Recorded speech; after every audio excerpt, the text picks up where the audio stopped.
do this thing, man. Yeah, appreciate you.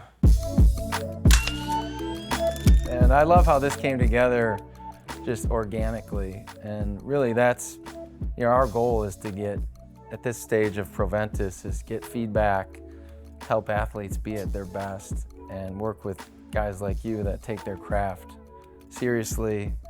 I know it's 24/7, 365, any incremental advantage, just getting to know you, I've found, and that's, we get a lot of requests, I would say, from agents now and NIL and just influencers, and we want true ambassadors, that are going to use the product, give us feedback, and can help you, be at your best. So of course. No, I'm excited to be a part of it. I could tell when we first connected, just being on the phone, there was a mutual respect and interest there to work together, because I think we're both at this stage where we want partnerships, not just somebody that's going to go out and post this or that and promotion, but instead somebody that's going to believe in the product, use the product, and engage with the product, and find value in the product. And obviously, you came highly recommended, and the product came highly recommended. And then once I got to actually use it and experience it, I was impressed a whole nother level. So it's been awesome being able to have one, a unit myself, and just be able to maximize all that time in between. Obviously, you get, people see what we do on a court and what goes into that, but then to have one at home and just have the downtime be maximized as well has been a difference maker for sure. Appreciate that. And tell me a little more. We'll jump right into that, and I have so many questions, mostly basketball related. No, happy to answer them. I'm just curious about that. But in terms of PROVENTUS, how do you use it? What do you see the benefit in? Kind of what was your experience with other similar technologies? Yeah, so I had always been familiar with other sort of modalities in the space, other tech. There was nothing that I had fully implemented into my routine.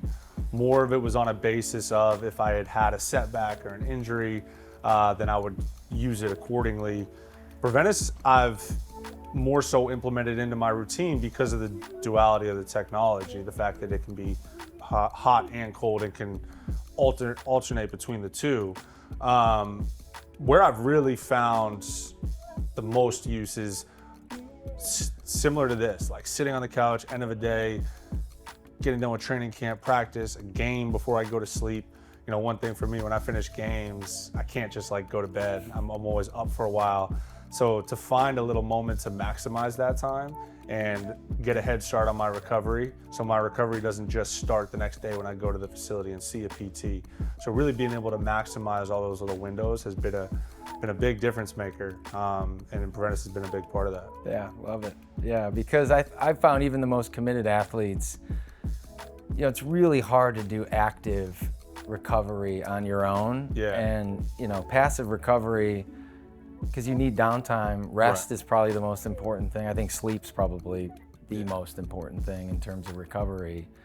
So that's where we found, in terms of our feedback, just the ease of use. Press start therapy, you got it dialed in. We can treat any body part, as you see here. You got the knee, the ankle. We're starting to work with a lot of NBA guys, and you guys tend to be taller. I asked you before we started talking, did you get taller? Yeah.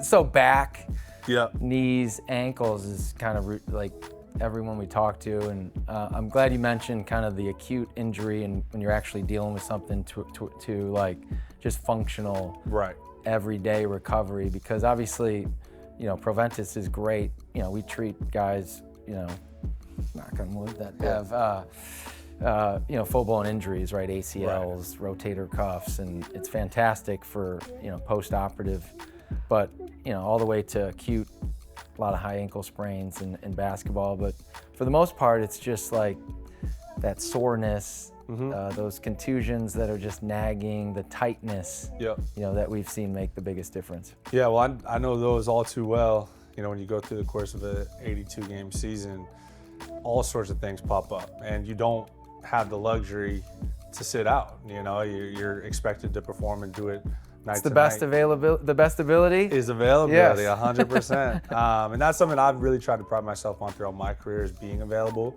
couple years ago, I had a back issue that was really challenging because we couldn't quite figure out what it was. And we basically just got to the point where it's just going to require management. And this is where a device like this just really separates itself, because for a back, for example, a lot of that is you want to get those muscles in the area active and moving.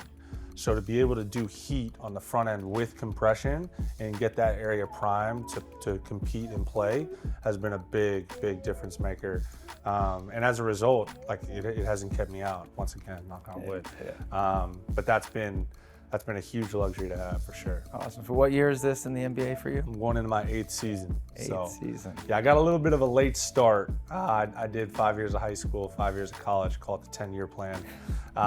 So I'm 31, so I'm on the older end already, especially with how young the league is trending. So that's why in the last 3 or 4 years, I've really tried to focus in on how can I maximize what capacity I have in my body. And that's where stuff like this really comes into play. Talk a little bit about how that's changed from now being 31. It's crazy to me in your profession that's considered old. To where you're younger.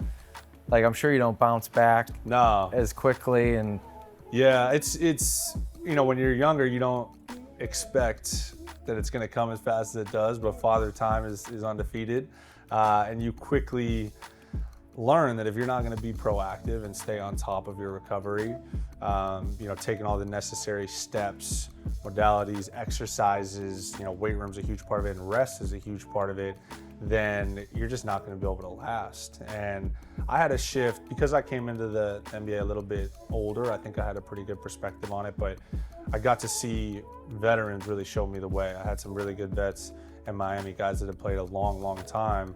Guys like Udonis Haslem. When I was first came to Miami, Dwayne Wade was there. And to see the ratio of amount of time spent on his body in preparation relative to on the court, it really just blew my mind in terms of this is what it requires to do this at a high level for a long time. So at that point, I stuck my toe in the water of starting to figure out, okay, what's a good routine for me? And then since then, it's grown, adapted, and changed based off of what's best for me. Yeah, well, that's a good segue. So only your second team in the NBA. I'm a huge Pistons fan. I grew up outside of Detroit, so a lot of high hopes here. And so talk to me a little bit about being a veteran, your leadership style, coming into a brand new team, obviously that's had success, that has high expectations. Yeah, it's been a breath of fresh air, man. It's a super ambitious young group, and for me, very young, right? Yeah. At this stage of my career, like, it's just been really refreshing to be around these guys. I mean, we're heading into training camp now. Tuesday, right? Tuesday, yeah. Wow. About a week out, and the goals and expectations are high, and that comes from internally first. I think we all know what we're capable of as a group. For myself, to be able to come in with the perspective that I've had, things that I've learned, been a part of championship runs. My hope and goal is to really, be a leadership presence for these younger guys, be a sounding board, have my voice be heard. I'm not the most loud, boisterous guy when it comes to leadership, but I'm never shy of sharing my opinion. So I sort of kind of walk that line between putting my arm around someone and having a conversation and also finding little moments to speak up. So I'm excited for it. It's going to be a great opportunity. Awesome. Well, I mean, it's noted the culture of the Miami Heat as well. Heat culture.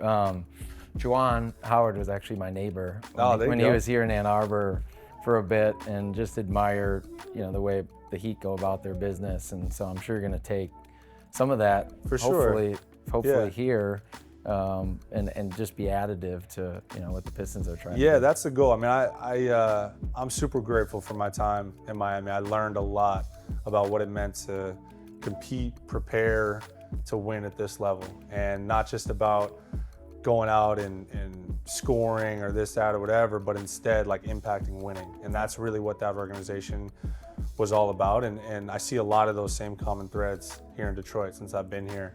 At the end of the day, it's about, what can this group accomplish? And winning is the rising tide that raises all boats. If you want your personal accolades, if you want to be an all-star, get paid, whatever it is, we all have our own pursuits. winning is what gets you there, being a part of good teams. So I'm excited to bring that. A lot of these guys have it naturally, you know, and for me to be in that environment and try to bring it out of them and, you know, just bring who I am to the table as well. It should be fun. Love it. All right, last point of interest for me, Michigan basketball. Yeah. We're obviously in Ann Arbor. That's where we're headquartered, PROVENTUS. We fortunate to do a lot with Michigan athletics. Of course. I've got to know Dusty really well from day one. So impressive. Obviously, they put together a squad this year. How often are you in touch with them? Kind of, I'm sure it's, you know, at arm's length in terms of seeing what they're doing. But now that you're now that I'm here, I'm definitely going to be coming to games, checking them out. I've actually known Dusty for a while. When I was down in Miami, we would do training camp at FAU a lot. Probably did it 2 times that he was there. So got to know him, and then his actually son works for the Heat as well. So Jack's a good friend of mine, someone who's helped me out a lot in my career. So Dusty and I have been in constant contact since I've been back in Michigan, and I just want to find a way to help the program. You know, I'm a proud alum of the program. I want to see you know, them achieve that ultimate goal of raising that trophy on Monday night. So I'm here to help. I'm here to support. It's going to be fun, you know, just being in the gym with those guys some, and the sky's the limit. I mean, they could be as good as anyone in the country, that's for sure. Yeah. Well, just to close this up, so admiring of your career, and you know, look, I follow sports closely, and to see where you've come from to what you've accomplished is incredible. And I know a lot of hard work has gone into it, and it's just great to see. And full circle. When we started first talking, obviously you were with Miami, and that's right. We actually hooked up in South Beach. I was down there with my wife, and you know, that's a phenomenal place. But I think you're, you know, I know you had the college experience in Michigan we talked about, but Metro Detroit and Detroit is a phenomenal place. I think Michigan's the most underrated state in the country. I couldn't agree with you more. I'm excited to be back. It feels like a homecoming of sorts. And I'm just, to your point about my journey, I'm just grateful for all the different experiences that I've had, and I've got to meet a lot of really cool people, and you know, above all, I really cherish a lot of those relationships. So it's great to be back in Michigan, where I know so many people here, and get to sort of lean into those relationships. Yeah. So all right, and then I do have one. We got to get out and play golf. Yeah, for sure.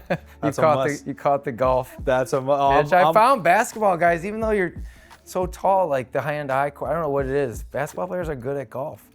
Generally speaking, you should see some of my teammates try to play golf. Well, guys that play. I know. I think there's something there with like skill acquisition around shooting versus a golf swing, like trying to recreate a repeatable motion. Yeah. You know, if you can do the same thing over and over in shooting, you're going to be successful, and the same things with golf.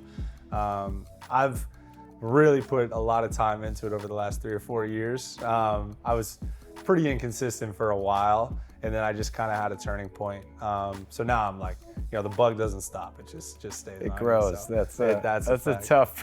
That's a fact. You're either in or you're out. 100%. I'm in right now. I'm all the way in. I love it. You're going to the Ryder Cup. I am. All right, USA. Let's yeah, go. Let's go. I'm nervous, Big actually. Weekend. I know it's gonna be because tough. they're heavy favorites. They're at home. I know. There's a lot of chatter about this being the year, but I hope they can quiet that noise and just go out and perform. So I'm excited. Awesome, man. Appreciate you. Appreciate you, man. Thanks thank so you. much. That was great.